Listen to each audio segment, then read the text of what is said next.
Season 2, episode 3 of this year's podcast. We've got tons of stuff here lined up for today. We've got the Silicon Valley Bank issues that hit just about everybody with some fallout. We've got Extinction Rebellion infiltrated by Dutch law enforcement. Stabbing incidents are continually on the rise. We pointed this out on the last podcast, but sadly, this is continuing. The kid kingpin admin of Breached.vc has been arrested, and surprise, surprise, we'll show you all the pictures there. And it looks like, you know, every kid that's been involved with wares or doxing or hacking for the last 25 years. But, you know, the media is going to act like it's something super cool and crazy. And then last but not least, we're going to cover some of the stuff that we've been monitoring with the upcoming Trump indictment, which should be coming out today, and the chaos that will ensue or not ensue from that. We're a little bit ahead on that. We've been monitoring that situation for, I don't know, maybe a week now. So lots of stuff to kick off. Myself, Daniel Clemens, CEO of ShadowDragon, and Nico, Dutch OSINT guy. Hey everybody, Dutch OSINT guy, Director of Intelligence and Collection at ShadowDragon. So let's have some fun with this third episode. Let's do it. Yeah. So everybody's kind of, you know, obviously been clued into some of the Silicon Valley Bank stuff that happened. For those that have not been paying attention, Silicon Valley Bank had increased their deposits by, 3 to 4x within a short period of time over the last few years. While this sounds like a good thing, but in the banking institutions, this is not a good thing because it's actually more of a liability to the bank. And then they have to go, figure out how they're going to make money off of that. What they decided to do was, instead of taking these short-term deposits and investing them into, short-term gains, they put them into long-term deposits or long-term investments, treasury bills over a 10-year period of time. And once the Federal Reserve started jacking their rates up, they had a huge hole in their balance sheet. And once this was discussed by some of the heavies in the startup businesses, people started pulling their money out at record pace in 1 to 2 days, maybe. Yeah. It was funny for me to monitor, to see people talking about the bank run, and we were pretty capable of monitoring what was going on. But also, what for me was interesting coming from Europe, because the Silicon Valley Bank is also used with a lot of Dutch startups and also a lot of Dutch banks. But it also had some weird widespread effect that a lot of European banks started to limit customers how much money they could get out of their bank per day, because they were just basically scared of another bank run. So they were all limited through 5,000 euros, and that's the maximum you could get for a day. So that by itself for me was very interesting to monitor and see how, let's say, the financial disturbance for one bank has a effect on, a global effect in essence. Right. And you were the first to call the Credit Suisse being the first bank that you thought was going to be the next victim of this. Probably 4 days before it happened, based on what you were monitoring in OI Monitor. I was hesitant to push that, honestly, just because there was Bank of America in the list, Wells Fargo were in the list, but all these folks should have, all the reserves and all the, protections of a well-regulated banking system, right? Minus Silicon Valley Bank. Silicon Valley Bank seemed to have some major material problems. We started getting, it was that Saturday morning after the bank run, somebody on our team was able to pick up the number of accounts that were in Silicon Bank, what their balances were, and then we started looking at risk assessments and further monitoring of other banks, which helped with your assessment. What were some of the keywords and the backscatter that you were kind of monitoring for to pick up you know. Yeah, it was basically not even rocket science, and that's what amazed me. There was so much scatter about it. So simple words like bank run, don't trust my bank any longer. I want my money out. I want to make sure that my bank is financially healthy or stable. So those kind of words in combination with all the banks all around the world. So I basically chopped it up to US banks, EU banks, startup banks, and then um, some Asia Pacific ones, specific ones. So, and with that, I was perfectly capable to see what happened in what region of the world, and Credit Suisse clearly popped up. Yeah. There was a lot of negativity, a lot of uncertainty, and a lot of, let's say, good information that I could validate manually to make sure that the people that were talking about this were knowledgeable about this topic. Because, for example, I'm not a guy that really is knee deep into the financial stuff. You're way deeper into this material than I am, but still, I had enough information from the monitor to thoroughly understand where to pivot into and to validate my hunches on, because I found enough scatter that could, at least that triggered me to say, hey, I need to do a deeper dive here. There's something going Right. on. And with that, I could validate. And of course, then I could hand over my findings to people like you and other people on the team who have a little bit more knowledge about finances. And you were basically saying, well, I think you're on the right track here. And of course, we were a little bit hesitant Right. to call it, Yeah. right? But still, I think it's safe to say that we knew before any mainstream media picked it up that Credit Suisse was in really bad weather.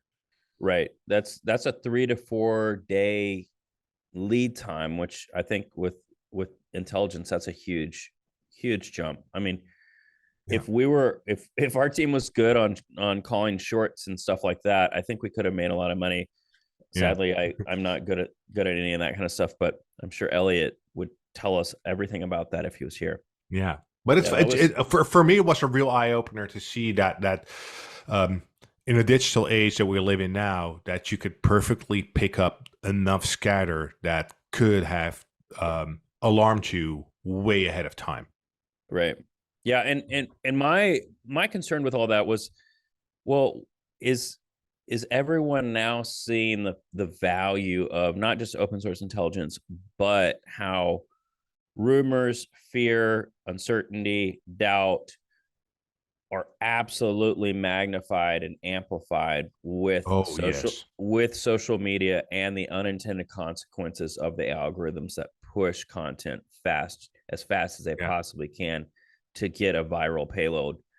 I think governments around the world were paying attention to the Silicon Valley Bank, the velocity of this, and then how it infected, Credit Suisse, and then this is just going to be another mode of attack Yeah. against whatever the new institution of the day is. Because one, Silicon Valley, like when we look at Silicon Valley, their response was pretty weak. They didn't have any crisis management in place. They had no incident response in place for something that would be of this nature. And when I started looking into like banks and how they handled this in the past, what they would say is they would get money out of the bank, out of the vault, put big stacks of money up on, where the tellers are so everyone can see it. So there's a psychological effect when people come in, they know that there's money there. They know, like, it's something that quells the fears. But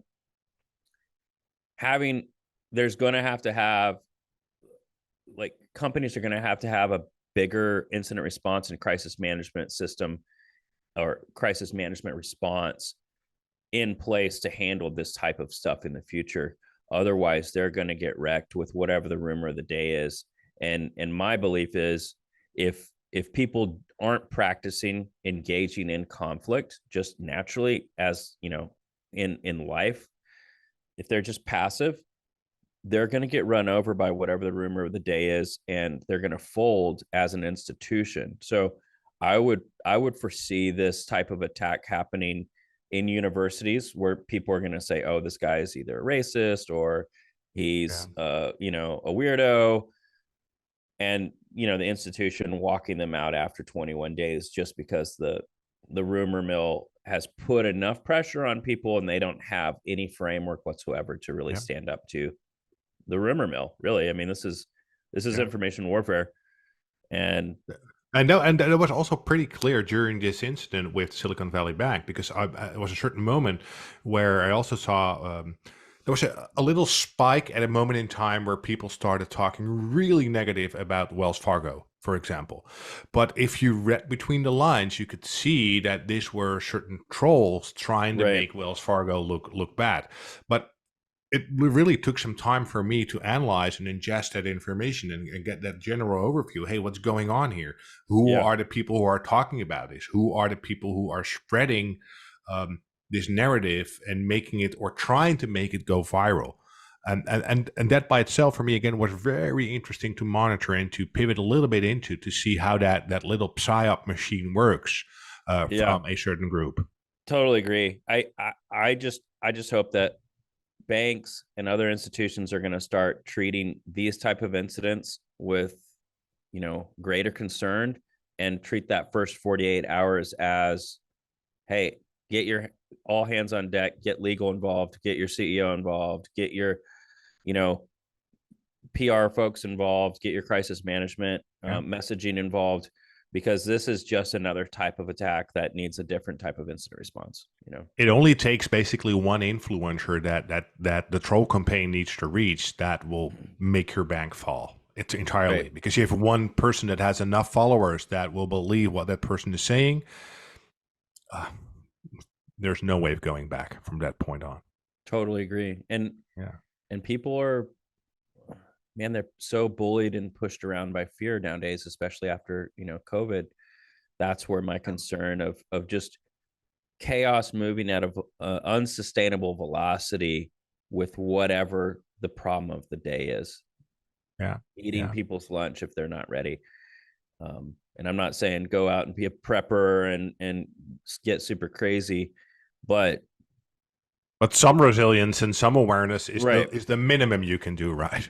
Right, yeah. Being able to assess the landscape and then have a plan in place before anything ever happens, a messaging plan, probably a good idea, Yeah. Just a standard playbook. That's all you need. Right. And I mean, and we've done that too in the past with the lessons we've learned when people start spreading rumors. If you're not going to fill the vacuum on the messaging, someone else is, right? Yep. And I'm really thankful for our crisis management communication person, because it's gold. Yeah, you need it. Sadly enough, you need it nowadays. Yeah. Yeah. So Extinction Rebellion, tell me what your thoughts are on this. I know you, Elliot, myself had kind of tracked that group probably a year and a half ago, figured out, who the key people were, but then it looks like, people in the law enforcement community have been picking on them as well. What's the history there? What's new? Tell our folks a little bit about Extinction Rebellion if they don't know anything about it. Yeah, Extinction Rebellion, probably best known as XR with their green logo. They have an agenda where they want to be good for the environment, where they say fossil fuel, all that kind of stuff needs to be stopped. There are a lot of protests in Europe and the Netherlands that are backed by Extinction Rebellion, where they lock themselves up in, let's say, buildings, where they close down entire highways, that kind of stuff, to spread their agenda and narrative. Which is fine, because in most countries in Europe, you have the right to demonstrate. So there's nothing wrong with that. So don't get me wrong. They just have an opinion. They have a very strong opinion, and they want to share that. But interestingly, there was a news article that was posted this week where Extinction Rebellion claimed that they felt somewhat abused because they were infiltrated online by Dutch law enforcement. Which for me was kind of hilarious, because I'm like, what else do you expect? You're trying you're trying to organize demonstrations and rallies. So the Dutch law enforcement has as a mandatory task to prevent civil unrest. and to maintaining public order. That's literally there are laws and articles about that. So they, for me, it was so funny to see that they felt bullied upon, but that's something that law enforcement agencies I hope at least all around the world are doing with certain groups that could pose a threat to, let's say, maintaining public order or gaining some form of momentum of civil unrest. It's not like their argument was that by their knowledge, these techniques of online infiltrations were only being used against terrorist groups. So now they felt like they were being labeled as a terrorist groups, which I think is a very strong misinterpretation. It's just law enforcement agencies trying to keep the tabs on groups in general. So it could be a criminal cartel, cocaine cartel. It could be youth gangs. It could be Extinction Rebellion, could be far right-wing groups, could be a political group that's going a little bit sideways, or a normal general political groups. That's what we do. We try to make this world a nice place where we can get along all together. You can have your opinions, you can have strong opinions, but also know that we want to know ahead of time what's going on. And I say we, like I'm still in law enforcement, I'm no longer, but I used to do this same stuff, trying to keep the tabs on people and not necessarily an individual. No, I just want to know where the next rally is coming on. So if you don't announce it beforehand, that we at least know where to position maybe, I don't know, the fire department, because it's not uncommon that certain groups will set fires during their protest. So, or riot police because they like to loot or go crazy on shops just because they want to make their statement. So, for me, it's interesting to see that they felt bullied upon, but also for me, it was interesting to see that information was made public, because on average, there's no real need from law enforcement to make the cover accounts, the virtual identities, public. So for me, that by itself was also a little bit interesting, that they could subpoena that information and basically out the sock puppet. Or at least that's how I would like to phrase it. And that by itself is also interesting, because now they're basically trying to tackle certain techniques. Now I know that Dutch law enforcement has pretty good operation security and they had pretty good training about that. But it was just interesting to see for a group like Extinction Rebellion that has been known to team up with certain groups that are, well, I think you could say that some, and definitely not all of them, but I think that counts for any group, have some very radical people in there with very radical opinions. So don't be amazed that people look at you. It's kind of like, hey guys, here's the clue stick. It's, I mean, you shake the tree, what are you gonna get? So but also I found there was a quote by Amnesty International that says the working method of the police and they call it problematic, particularly during the pandemic and now post-pandemic. They say the public prosecution service pushed aside the right to demonstrate too easily. The police do not take the peacefulness of demonstrations as a starting point and see demonstrations as a potential risk. Well, if you're going to close down an entire highway and people need to go to their work, you're basically influencing the Dutch economy. So don't be amazed that there will be some cops trying to pick you up. And if you're going to be fully passive, then they will need to lift you up, and then they will need to put you on the side of the road so life can continue. You can still protest on the side of the road and make your statement. So I think it's there's a Dutch saying that says die mensen hebben boter op hun hoofd, which means they have butter on their head. So they're trying to be more like deposit itself in the church or something. I don't even know if there's a right saying for that in English. It's just like, you know what you signed up for when you're doing this. You're poking the bear, and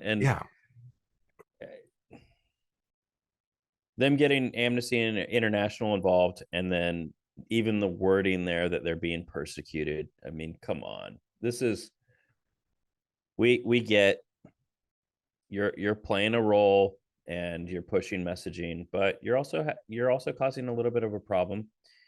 You're definitely not, writing something up and posting it on the door of the church or wherever Yeah. for public dialogue. There is no dialogue in the messaging from Extinction They Rebellion, they which tried it with those gluing incidents. You right, must have seen them on the news, yeah, and clearly that didn't work because the only feedback that they got from society was stop doing that. Just stop doing that. You can make your statement in a different way. yeah. I mean, these guys are stuck at probably age 17, 18 in their emotional maturity level, and they're just going to keep circling around this like a toilet bowl. Yeah, and I'm fine with everybody protesting, but don't be amazed if you plan a protest that law enforcement will not take their measures to at least know as much as they can about your plans. Yeah, exactly. It's the game, huh? Don't hate the player, hate the game. Yeah. I mean, that's the same thing for pretty much every different group that's out there protesting right now. Yep. There's probably a better way to do it, and you're probably not moving the needle at all, regardless of what side of the argument you're on, the right wing, the left wing, the middle. Nobody's going to listen. It's a bunch of noise. And don't be surprised when people are going to investigate you because you made their life difficult.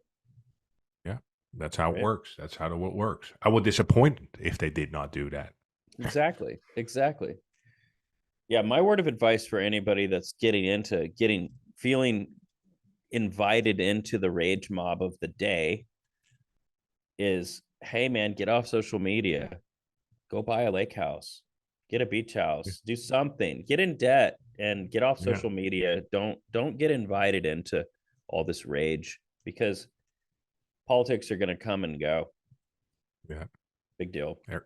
Everybody has an Yeah. opinion. Yeah, get out and vote if that's what you want to do, and then Yeah. don't Well, they complain too did. much.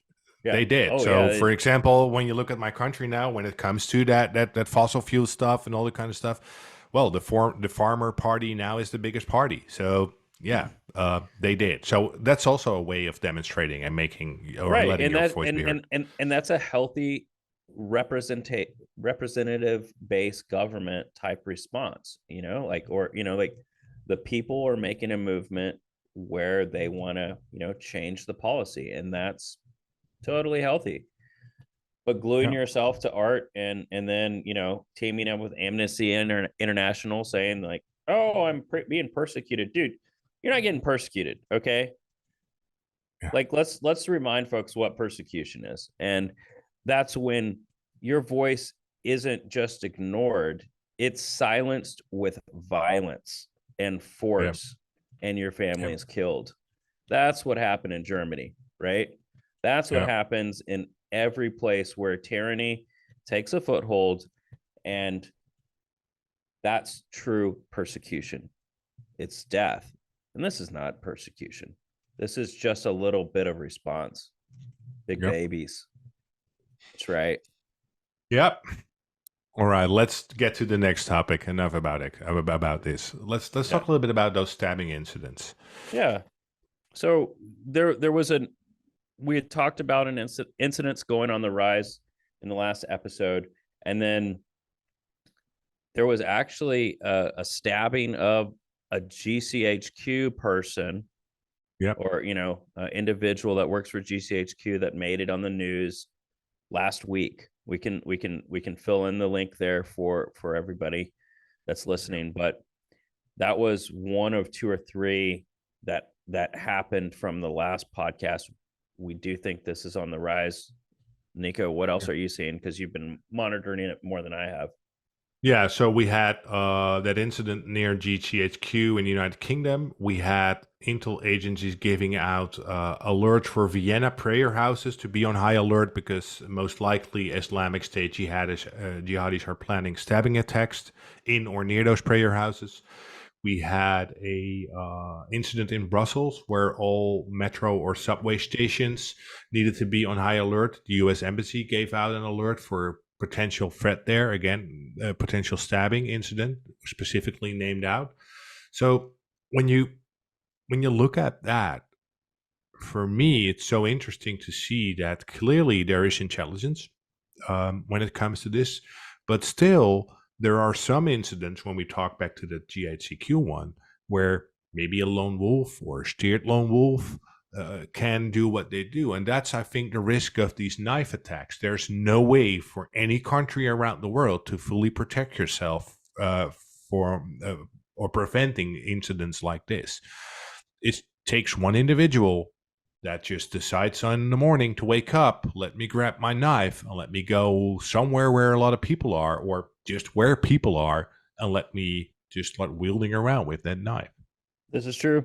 And the people who kill these guys usually have guns shooting back. Yeah. Yeah. So, and but it's interesting to see that there is an up spike again. And for me, when you look at this, when you look at what's going on in the world, there was a heavy focus on Islamic State jihadis, so people supporting the Islamic State in a negative way. And people forgot about it because things started to happen in Ukraine. There was some other polarization going on in the world. So basically, we lost sight, or we forgot about it. There was an up spike in far right, particularly in Europe. So the focus went to that.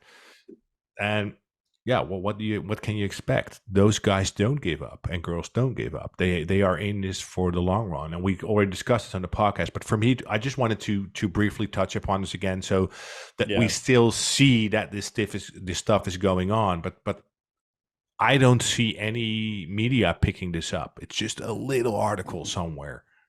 Right. Yeah. And let's not forget Ramadan started today. Yeah.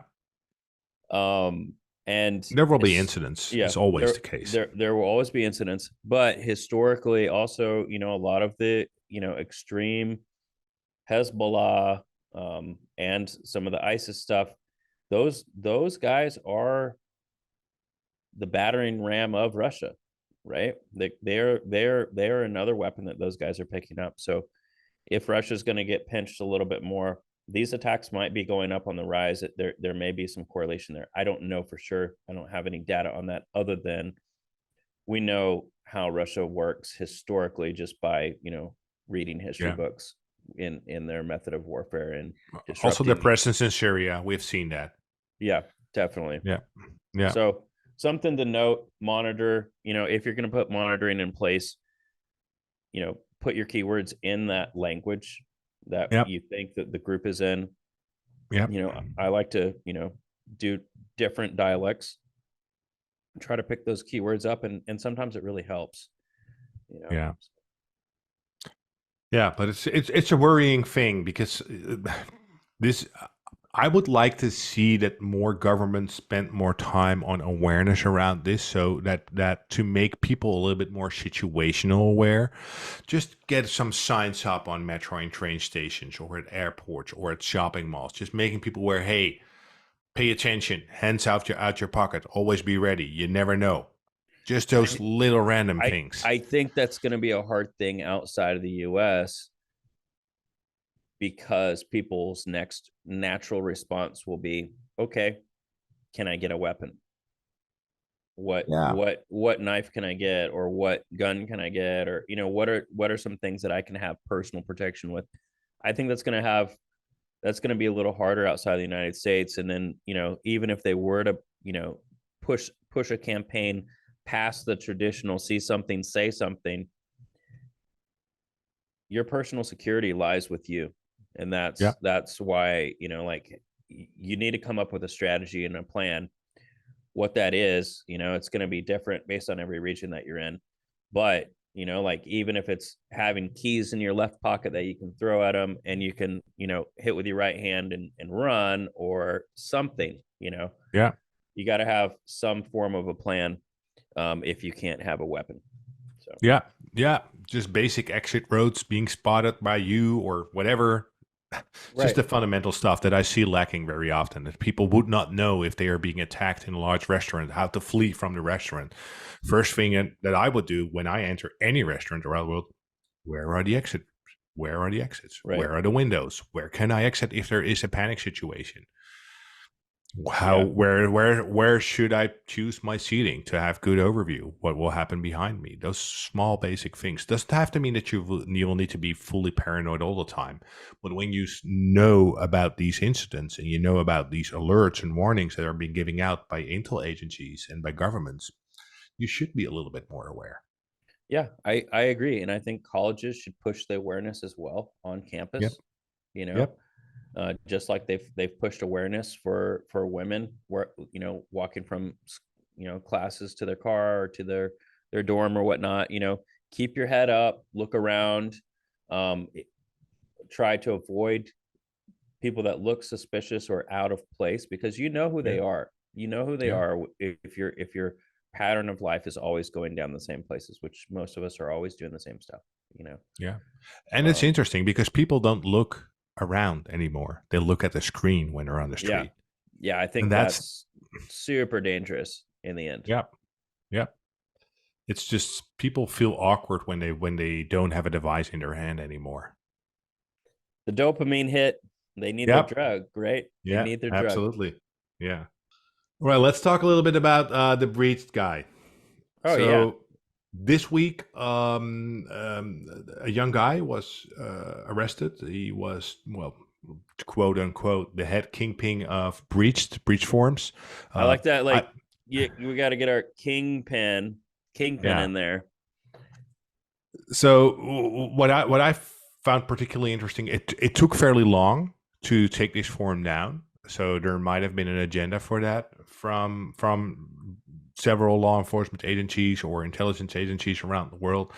But what triggered me again is that also a little bit of my own personal bias when it comes to criminals being arrested, and me being a former law enforcement guy, I still have that perception of those tattooed buff guys that carry around guns and are criminals like you see them in the movies. But this guy that was arrested, well, let me just share my screen real quick, just because I can. So let me share my screen. Here we are. And this supposed suspect, since this is in the United States, he is innocent until proven guilty. We don't know for sure if he's the guy, but he somewhat admitted it already in his first hearings and that kind of stuff. So, but when you look at this, for me, this doesn't look like a hardcore criminal. But don't forget that these guys, they make millions of what they do, and it's for me, it's amazing to see that this is that typical nerd dude that I used to hang out with when I was younger in high school, because I was literally the same. I was that guy who liked to play with his Commodore 64 and his Atari and the IBMs, and we were geeking out and that stuff. And for me, it looks like but these are the criminals of today. And for me, that's so interesting to see that in my mind, when I'm searching the internet, I'm looking for that guy with tattoos that smokes blunts all the time, or snorting cocaine with heavy guns on his hips and that kind of stuff. But this is just a guy that plays a PlayStation all the time or something like that. Dude, so for me, that's interesting. It's exactly this is the scene that everybody grew up in mostly, right? So yeah, he's a Ware's kid, or now a Breach's kid, or, you know, he's a part of some little hacker crew. Yeah, it probably would have been more beneficial to call his mom, you know. Yeah. Yeah, and also when you look at this, when you look at the forum where he was caught from, that he was one of the main administrators from, is that on the forum itself there was pretty good OPSEC. The way he worded and phrases what he did made it look like he might have been somewhere, let's say having an Asian background or that kind of stuff. But when you now look at the information that has been posted public or has been leaked public by his friendly hacker friends that now all of a sudden drop his friendship and start sharing his credential. They're doxing him. They're doxing him. and his entire family, which is still disturbing because, just like you said, he's innocent until proven guilty. And it wouldn't be the first time that they arrest someone and they were just basically being put on the spot for something that they did not do or only partially did. But also looking at their OPSEC, because if you now know what you know, and we do what we do, now all of a sudden we see so much more. And we get so much better insight in their internet connectedness, the networks, where they spend time previously, who they know, who they might know. So for me, that is amazing to see that the sloppiness that they had. But also, I was monitoring some open source information that, for example, another platform he communicated with his own IP address. So no VPN, no nothing. And I'm like, you're the kingpin of one of the most popular breached forums out there. Almost anyone around the world who is into cybersecurity spends time there looking for leaks and breaches about their company or whatever. And you make a mistake by sharing your IP address. Like, no, you gotta be kidding me. But it happened. Well, he's a kid, though. He's a kid. Yeah, he's a kid. Yeah. His brain isn't fully developed yet. He's just a punk. He's just punking around, and it is what it is. But it is interesting. Law enforcement always thinks that these guys are bigger and scarier and much more sophisticated than they really are. And this is a lifestyle. This is a lifestyle for a lot of people. Yeah. They've got, the swatters, the DDoS folks, back in the day it was freakers. Yep. And, this kid is probably just having fun. He might have been making some money on the side. Who knows? Yeah. Yeah, and the funny thing is that people now are talking, hey, this form will be away forever. But trust me, this form will come back in another form because it's a moneymaker. It's a moneymaker. People are now out of business temporarily, but someone or more than one person will come up with alternatives to this because it was low barrier access. It was affordable for a lot of people, which also makes it worthwhile for people starting out in this to earn a buck. Right. Yeah, it will be back. Yeah. It's just a waterbed effect, what you're creating in essence. And that's also something that I remember vividly from my time at Dutch government, that it was always that debate, hey, should we take this down? Because if we take it down, it may waterbed into a place where we have no side at all, or it takes months, if not years, to position ourselves again in a good way to have good taps on things. So it's always a hard debate on cracking down these forums. It's interesting. It's interesting. I'm with you because at some point, taking things down is a whack-a-mole approach, right? It gets you a gold star. It makes you look good. You have a quick win, but strategically, if you don't have the second breaches forum set up for everybody to migrate over to, and you absolutely control it, and you already have insight into one of the forums, why not just keep monitoring it as long as possible? I don't really know why, but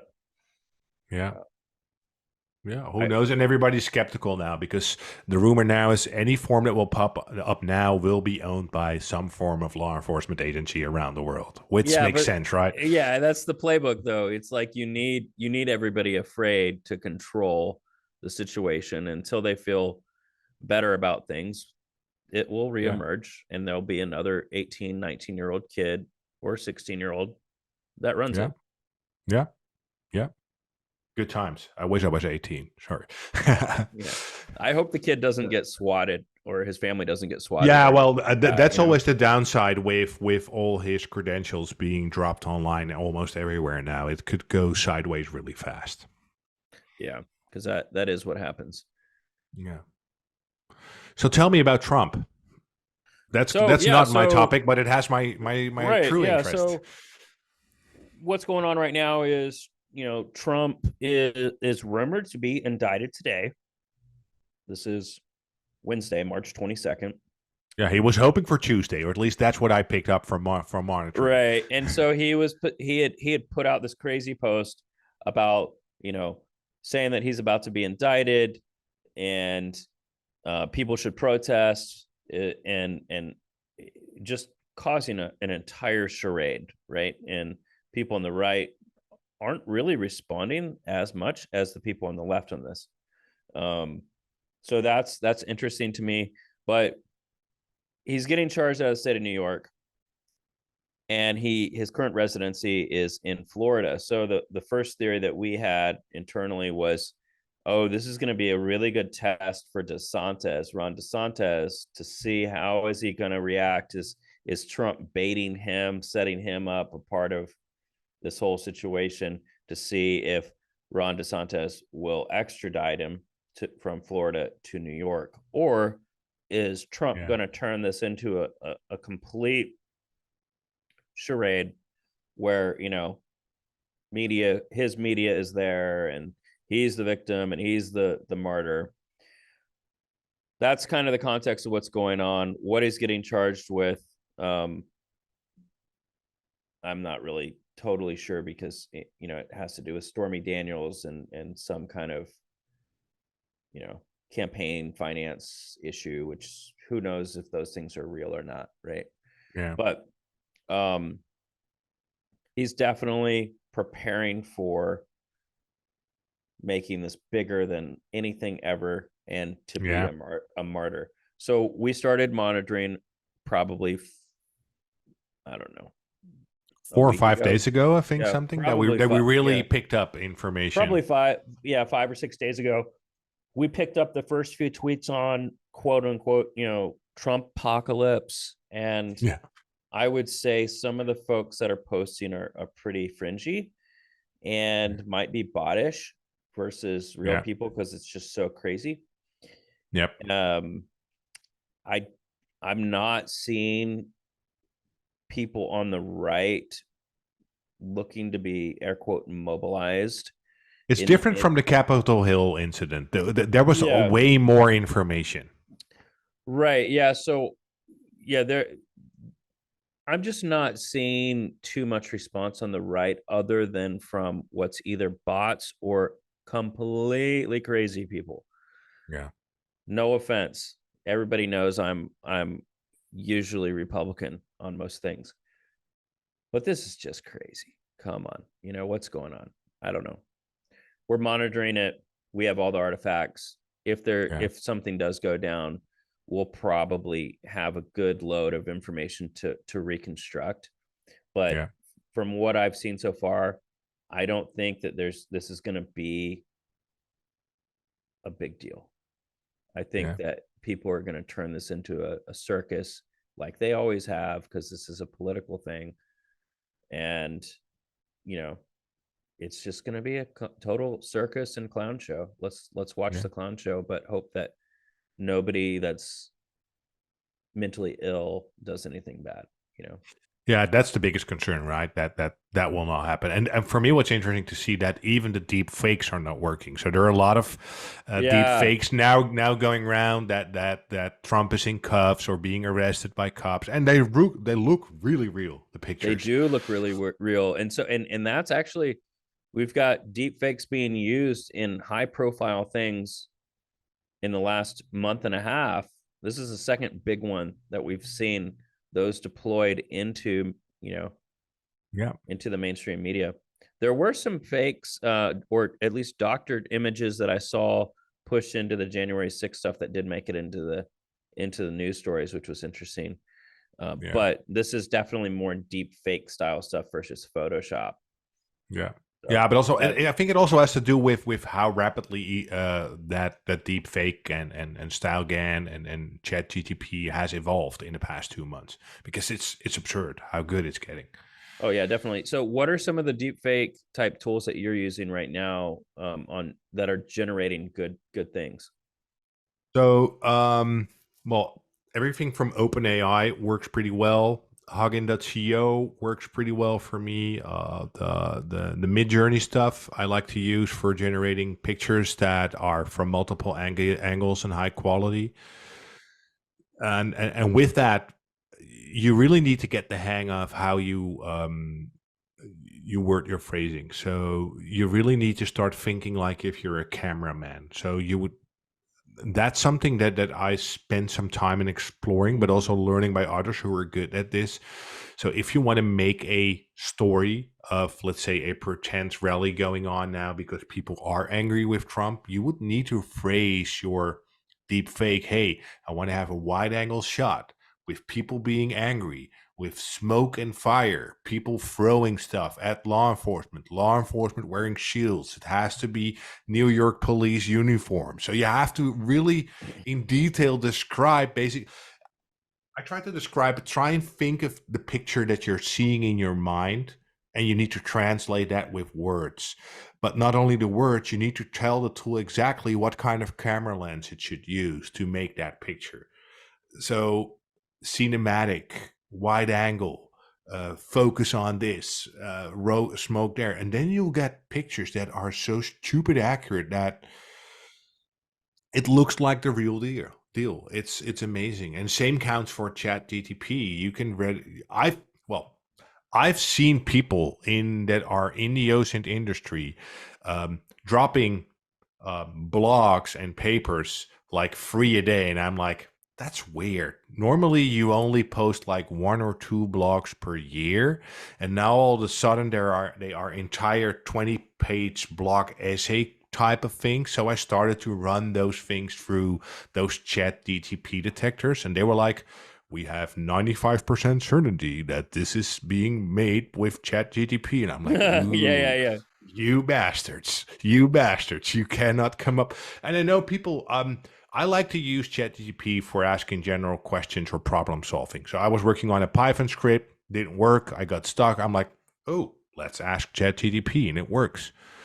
But if I would publish that, I would at least reference, hey, this problem was solved with making use of, because I'm not going to claim that I have that knowledge. That knowledge was, in this case, given to me. It's interesting. Yeah, there's always going to be the guys out there that want to look smarter than they actually are, and they're going to steal information from people, algorithms, whatever, and not give any attribution. I mean, that is one of the big issues in the OSINT scene that I've seen over the years. That it's increasing because I think it's safe to say that 5 years ago, everybody was pretty friendly and open to share and pretty open in almost everything that they did. But now you see that people are starting to treat things more like their little gem, their little golem gem. It's mine. I'm not going to tell you what I know. Yeah. Which is also good. Knowledge. Yeah. Yeah. Yeah. It's also good because there is some information that you don't want to share because it still gives you that advantage in your investigations. So, yeah. Yeah. You know where I stand on this. So. I know. Yeah. Well, I think we're coming to an end. We've got some good topics here, and hopefully we're gonna get some more people from the industry coming into the podcast this year. I'd like to try to get Michael Bizel, grill him on a few things, see how he's doing, and would we go? Yeah, and also maybe we could take this opportunity as an invite to our audience. If you have a specific topic or something that you want us to look into or discuss, so that we have some time to prepare that for, let's say, a future podcast, feel free to let us know on our socials. Yeah, let's do that. Contact at ShadowDragon.io. Yeah, you can email it, or that's probably the best way. Email is always the best. Yep. Cool. Well, thanks everybody. See you on the next one. Thanks. Bye.